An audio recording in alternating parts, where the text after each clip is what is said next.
بسم اللہ الرحمن الرحیم۔ ایک سادہ سی مثال دینا چاہتا ہوں۔ لندن کی ایک یونیورسٹی کے اندر میں نے 15-16 سال پہلے میں نے ایک پی ایچ ڈی کے لیے اپلیکیشن دی، تو انہوں نے کہا کہ بھئی یہ موضوع، انہوں نے مجھے فون کیا، میں یہاں پہ فیکلٹی کی ہیڈ خاتون پروفیسر ہوں، یہ نام ہے، یہاں پہ ہمارے پاس کوئی بھی اتنا کو قابل آدمی نہیں جو کہ اس پی ایچ ڈی کو سپروائز کر سکے، سپرویژن ہمارے کرنے کے لیے ہمارے پاس نہیں۔ میں نے کہا میں آپ کو کوئی بتا دیتا ہوں کہ وہ سپروائز کر سکتے ہیں۔ کہنے لگے ہم ایک اسٹوڈنٹ کے لیے ایک آدمی نہیں لا سکتے، یہ ہمیں بہت زیادہ کاسٹ آئے گی۔ تو میں نے کہا آپ اس یونیورسٹی میں کتنے اسٹوڈنٹس ہوں گے؟ کہیں گے 20,000 سے زیادہ۔ توجہ، پڑھانے والے کتنے ہیں؟ پروفیسر، اسسٹنٹ پروفیسر، لیکچر، ان کو تو کئی 100 ہیں، ہنڈریڈز۔ توجہ، اچھا ایک ڈپارٹمنٹ میں آپ اکیلی ہیں؟ نہیں، اس نے کہا ایک ڈپارٹمنٹ میں اکیلا آدمی ہو ہی نہیں سکتا، کیونکہ ڈپارٹمنٹ کے اندر اسپیشلائزیشن سب کا الگ الگ نہیں ہے مجمع۔ ہر ڈپارٹمنٹ میں ایک ہی فزکس کا ڈپارٹمنٹ ہے، اس میں ایک پروفیسر نہیں ہے، کئی پروفیسرز ہیں، نہیں ہے مجمع میرے ساتھ۔ آپ انگلش کے ڈپارٹمنٹ میں چلے، انگلش ہے، لینگویج ہے، کیا مصیبت ہے؟ اتنے ڈپارٹمنٹ میں لوگ کیوں ہیں؟ کبھی سب کا اسپیشلائزیشن الگ الگ ہے، کوئی لٹریچر کا ہے، کوئی کمپیریٹو اسٹڈیز کا ہے، کوئی لنگوسٹکس کا ہے، کوئی لینگویج کا ہے، کوئی گرامر کا ہے، نہیں ہے مجمع۔ ایک ہی زبان ہے، اس کے اندر اتنے پروفیسر کا نہیں، 15 20 30 بعض کا پروفیسر ہیں ایک ڈپارٹمنٹ میں، اس لیے نہیں کہ اسٹوڈنٹ زیادہ ہیں، اسپیشلائزیشن الگ الگ ہے۔ اتنی بڑی یونیورسٹی، 20,000 سے زیادہ وہاں پہ اسٹوڈنٹس، 500 سے زیادہ پروفیسر، لیکچرر، لیکن امام صادق کے ایک شاگرد کو پی ایچ ڈی نہیں کرا سکتے۔ 4,000 شاگرد چھٹے امام کی بارگاہ میں پی ایچ ڈی کر رہے تھے، ان سب کی صلاحیت ختم ہو گئی تھی، چھٹے امام کی باقی تھی۔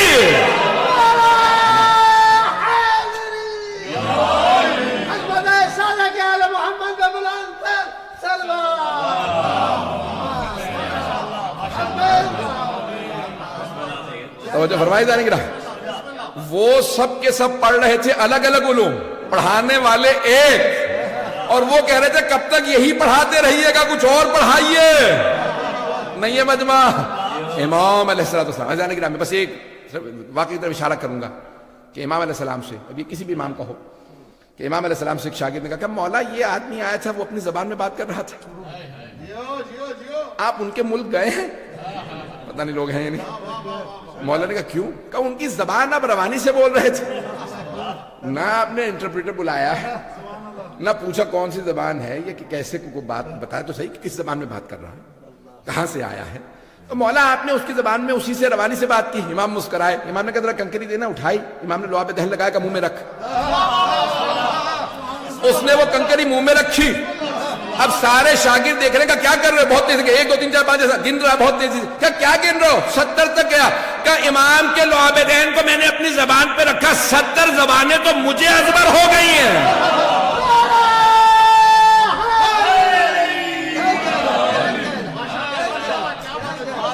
کہ 70 زبانیں تو مجھے ازبر ہو گئی ہیں، جن کے لعاب دہن کا اثر ایسا ہو، سوچئے ان کے خون کا اثر کیسا ہو۔ اذان گرامی ائمہ اہل بیت علیہم السلام۔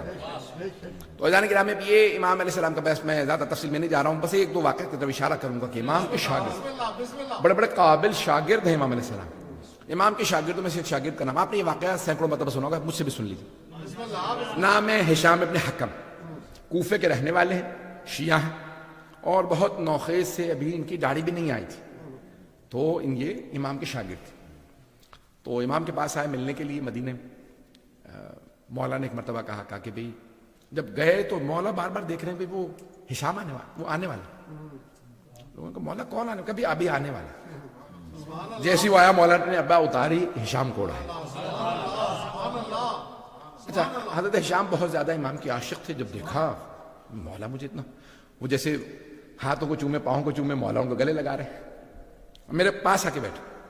اب سب دیکھ رہے ہیں بھئی بڑے بڑے جلیل القدر اصحاب موجود ہیں، نہیں ہے مجمع، بس سفید ریش موجود ہیں، امام ان کو اتنی محبت ساتھ بٹھا۔ کہا بھئی تم سب بتاؤ، تم سب کو بتاؤ کہ تم جب شام گئے تھے تو تم نے کیسے ہماری امامت کا دفاع کیا؟ کہ تم سب ہمارے دین کا دفاع کرتے ہو کہ ہماری ولایت و امامت کا دفاع کرتے ہو؟ اب سمجھ میں آیا امام کیوں احترام دے رہے ہیں، کہ یہ جاتا ہے ہماری امامت کا دفاع کرتا ہے۔ کہا ذرا سب کو بیان کرو کہ تم جب شام گئے تھے تو تم نے کیسے ہماری امامت کا دفاع کیا؟ کم مولا جب آپ کے سامنے آتا ہوں تو مجھ سے بولا نہیں جاتا، لگتا ہے کہ میری زبان پہ تالے لگ گئے، مولا بول نہیں سکتا یار۔ مولا نے کہا کہ مجھے اپنا امام مانتے ہو؟ کہا بے شک مولا آپ ہی کو تو امام مانتے ہو۔ پھر میں حکم دے رہا ہوں بیان کرو اگر سننا چاہے تو۔ کہا مولا میں جب شام گیا تو عامر جو مفتی اعظم، یہ کہتے ہیں آپ لوگوں کی زبان میں مفتی اعظم، چیف مفتی کیا، اور شام کا سب سے بڑا جو مفتی تھا تو مفتی اعظم شام، تو وہ وہاں دمشق کا موجود تھا، ممبر پہ تھا۔ تو ایک مرتبہ میں بھی جا کے بیٹھ گیا مسجد میں، تو اس نے کہیں کہہ دیا سلونی سلونی قبل ان تفقدون۔ بس جس کا دماغ خراب ہوتا ہے وہ علی کے مقابلے میں آ جاتا ہے۔ اس نے کہا کہ سلونی سلونی قبل ان تفقدونی، تو میں نے ہاتھ رکھے کہ اے شیخ میں سوال کر سکتا ہوں؟ میں نے کہا بیٹا جو سوال کرنا کرو۔ کہ لیکن یہ میں بتا دوں میں بچہ ہوں، جب امام سے ملنے ابھی داڑھی پوری نہیں ہے، 16-17 برس کے، جب امام سے آئے ہیں ملنے تو 18 برس کے، 19 برس، اس سے زیادہ نہیں تھے۔ تو وہ کہا بھی میں بچہ ہوں، میں بچکانا سوال کروں گا، آسان آسان سے سوال کروں گا، برا تو نہیں منائیں گے؟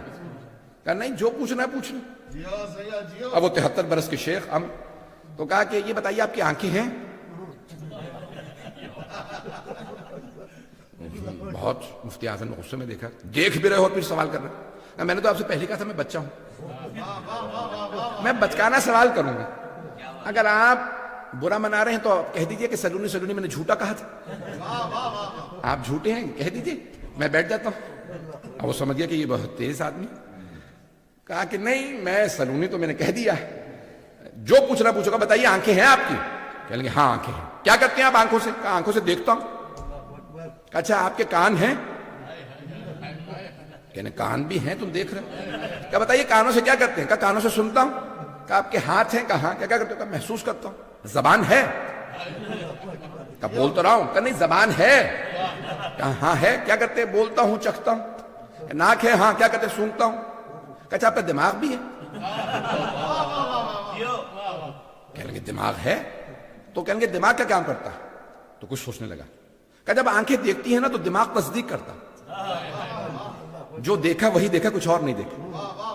جب کان سنتے ہیں نا تو دماغ تصدیق کرتا، جو سنا ہے وہی سنا، کچھ اور نہیں سنا۔ جب ہاتھ محسوس کرتے ہیں نا تو دماغ تصدیق کرتا، کنفرمیشن دیتا ہے کہ وہی محسوس کیا جو محسوس کیا۔ توجہ ہو۔ تو کہا اچھا حواس خمسہ جب محسوس کریں تو دماغ تصدیق کرتا، کہیں گے ہاں۔ تو اس کا مطلب ہے آپ یہ کہنا چاہ رہے ہیں آپ کے اس جسم میں دماغ امام کا کام کرتا ہے؟ کچھ دیر سوچتا رہا، کہا ہاں کہہ سکتے ہیں۔ نہیں کہا کہہ سکتے ہیں، صحیح ہے یا غلط؟ کہیں گے ہاں اس جسم کے اندر دماغ جو ہے وہ امام کا کام کرتا ہے۔ کہا آپ کے 6 فٹ کے وجود کو تو امام کی ضرورت ہے، اور اس ساری کائنات کو امام کی ضرورت نہیں۔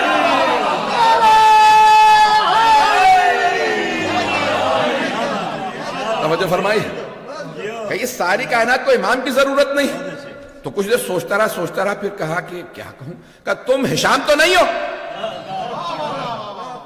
نام سن رکھا تھا کہ کوئی ہشام لڑکا آیا جہاں جاتا مناظرہ کرتا ہرا دیتا امامت۔ کہا تم ہشام تو نہیں ہو؟ کہا نہیں، تقیہ میں تھے وہ۔ کہا میں ہشام نہیں ہوں۔ کہا تم اس کے دوست ہو؟ کہنے لگے نہیں۔ کہا کوفے کے رہنے والے ہو؟ کہا کوفے کے رہنے والا ہوں، کوفے سے آیا۔ کہا پھر تم ہی ہشام ہو، ممبر پہ میری جگہ تم آؤ، میں تو جاہل ہوں، پتہ نہیں لوگ ہیں یا نہیں۔ جب اس سے اقرار کروا لیا تو جھوٹا ہے، سلونی نہ کیا، امامت دونوں طرف سے ثابت کی، امامت ہے بھی اور بلا فصل بھی۔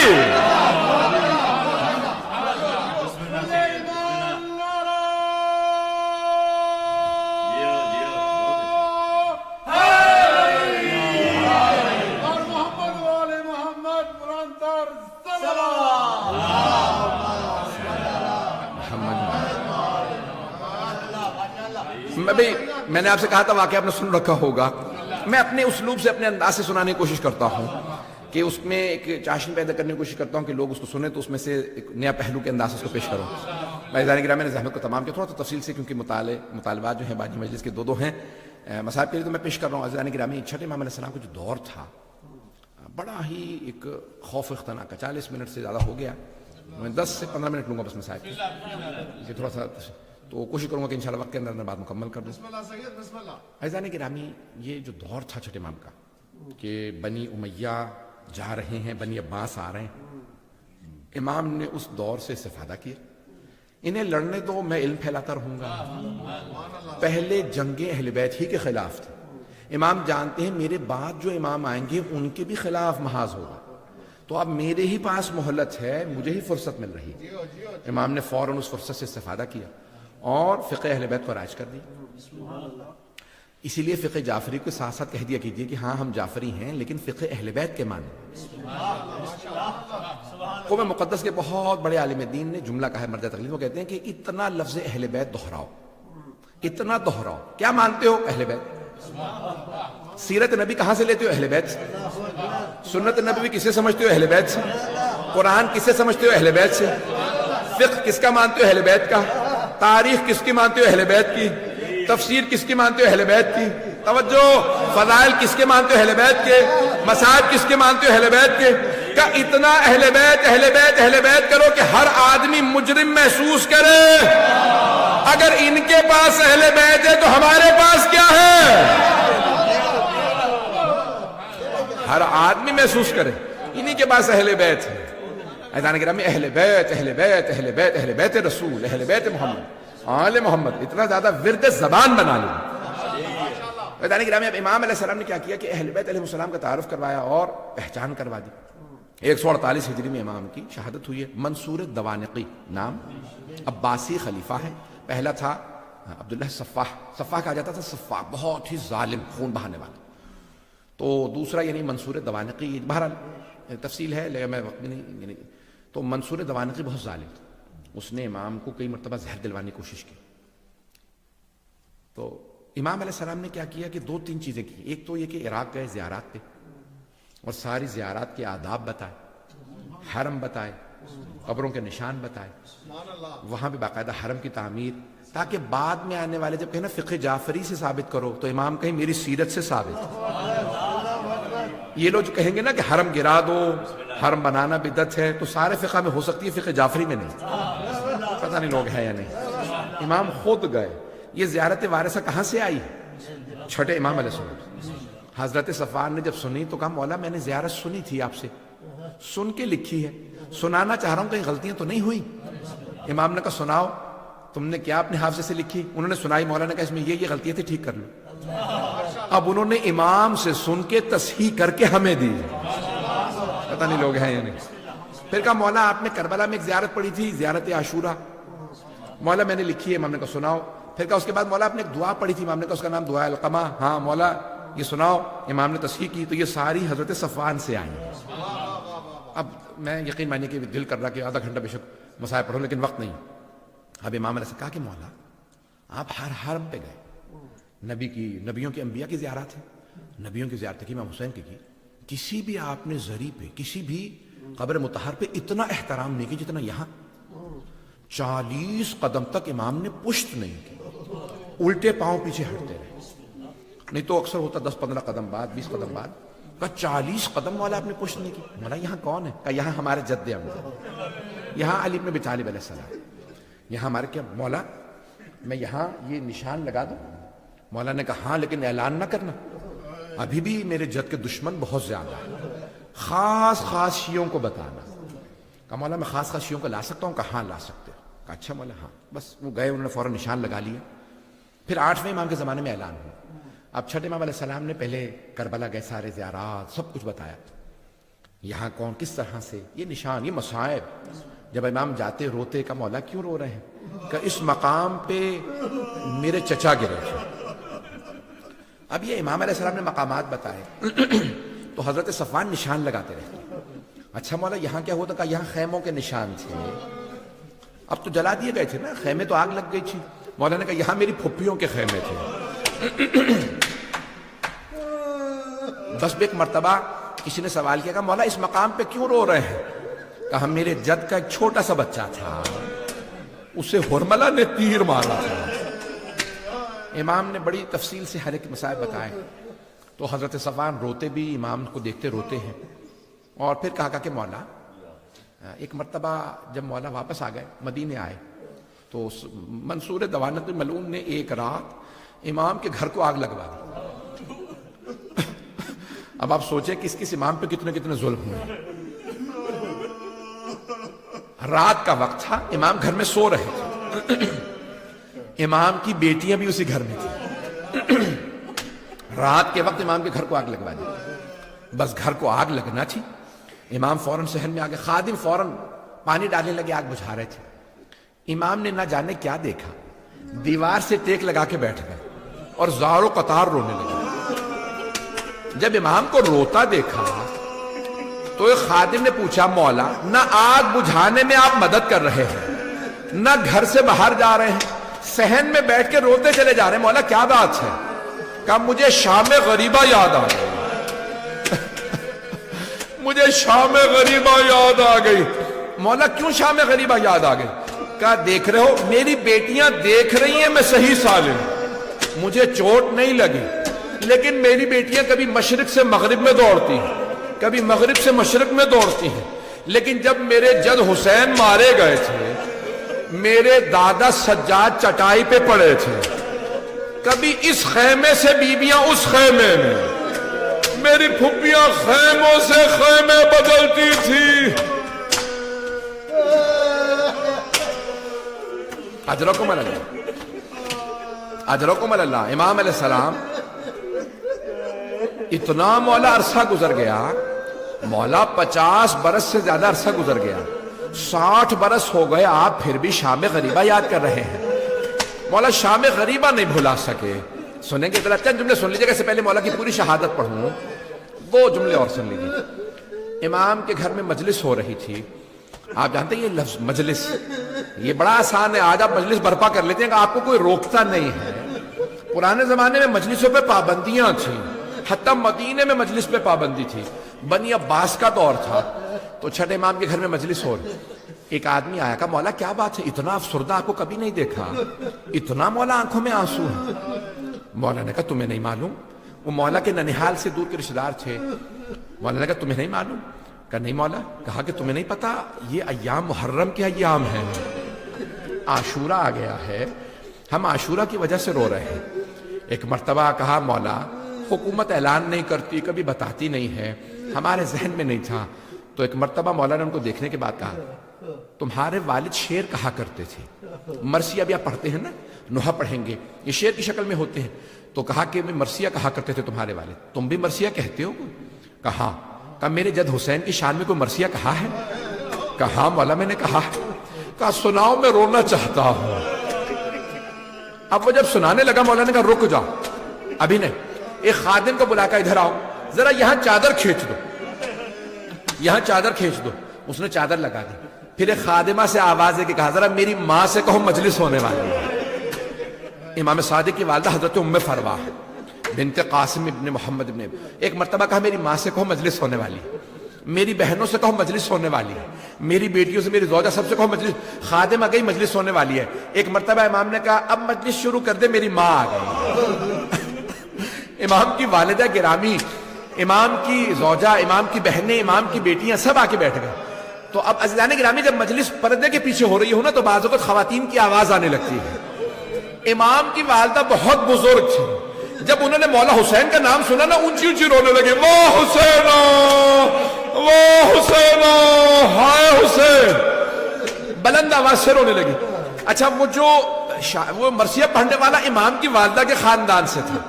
اس نے ایک مرتبہ آواز دے کے کہا اے ام فروا اگر آپ زیادہ روئیں گی نا تو آپ کا بیٹا امام صادق آپ کو گلے لگائے گا, کہے گا اماں اور نہ رو, اے مادر گرامی صبر کیجیے. لیکن اے ام فروا جب آپ کی پھپھیاں روتی تھی انہیں تازیانے مارے جاتے تھے. اجرکم اللہ, اجرکم اللہ. میں یہی ختم کر دیتا, 2 منٹ کی زحمت دوں گا, وقت تمام ہو چکا. اجرکم اللہ. بس اس سے پہلے کہ نوحہ خوانی ہو, ماتم ہو, ایک مرتبہ امام کے ہاں مجلس ہو رہی ہے, سن لیں گے. مجھ سے کہا تھا امام جعفر صادق علیہ السلام کے ساتھ ساتھ امام موسیٰ کاظم کے بھی 2 جملے پڑھ دوں. جب مجلس ہو رہی تھی نا, امام کی والدہ رو رہی تھی تو سب رونے لگے, امام کے بچے بھی رونے لگے. امام نے خادم کو آواز دی, سارے مدینے والے امام کے گھر پہ جمع ہونے لگے. گھر پہ آ کے سب کہنے لگے ارے کیا ہو گیا, کسی کا انتقال تو نہیں ہو گیا, یہ ایسے لوگ رو رہے ہیں. امام نے کہا الباب الباب, دروازہ دروازہ بند کر دو. ایک آدمی نے دروازہ بند کیا, پوچھا مولا کیا بات ہے؟ کہا میرا بیٹا بے ہوش ہو کے گر گیا. یہ ہو نہ ہو امام موسیٰ کاظم تھے, روایت میں نام نہیں ہے, لیکن ایک بچہ کہتا ہائے میری پھپھیاں, ہائے میرے جد حسین. اجرکم اللہ, اجرکم اللہ. بھائی ہر امام علیہ السلام کا تابوت برآمد ہو, لیکن میں کہوں 4 تابوت بڑے ہی مظلومیت کے تابوت ہیں. میں جملہ پیش کر رہا ہوں. شاہ صاحب نے مجھ سے کہا تھا کہ بھی امام موسیٰ کاظم علیہ السلام کے 2 جملے ضرور پڑھ دیجئے گا. پیش کروں آپ کے سامنے. کہتے ہیں تاریخ کا سب سے بڑا جنازہ شاید امام جعفر صادق کا ہے. مدینے سے باہر سے لوگ آ گئے, 7ویں امام نے بڑے اہتمام سے غسل و کفن دیا, خود جنازہ پڑھایا. میرا جنازہ موسیٰ کاظم پڑھائیں گے. ہر باپ کو حسرت ہوتی ہے میرا غسل و کفن میرے بیٹے کرے, میرا جنازہ میرا بیٹا پڑھائے, لیکن ہائے رے امام حسین, جنازہ میں گور و کفن پڑا رہا, دھوپ میں لاشا تھا. اجرکم اللہ. آخری جملہ, بس بھی وقت تمام ہو چکا. 4 میں تابوت پیش کر رہا تھا, بس بھی میں نے سارے مصاحب چھوڑ دیے. 3 تابوت 4 ہیں, میں 3 پیش کروں گا. 4 تابوت بڑے مظلومیت کے تابوت ہیں. پہلا جناب فاطمہ الزہرا کا, رات کی تاریکی میں تابوت اٹھا, بڑا مظلومیت کا تابوت ہے. وقت نہیں ہے, میرے ساتھ رہیے گا, کوئی رونے میں بخل نہ کرے. دوسرا تابوت ایک زندان میں اٹھا, ایک بیمار بھائی نے ہاتھوں پہ چھوٹا سا لاشا, آواز دے کے کہا 72 کے عزادار بابا. تیسرا تابوت امام سجاد کا, وصیت کی میرے بیٹے تعظیم سے مجمع کو نہ بلانا, میرے بابا کا دھوپ میں لاشا پڑا رہا. آخری جملے. چوتھا تابوت کس کا ہے؟ پل بغداد پہ ایک تابوت دھوپ میں پڑا ہے, جس سے زنجیریں لٹک رہی ہیں. ایک مزدور نعرے لگا رہا تھا, رافضیوں کا امام مر گیا. الا لعنت اللہ علی القوم الظالمین.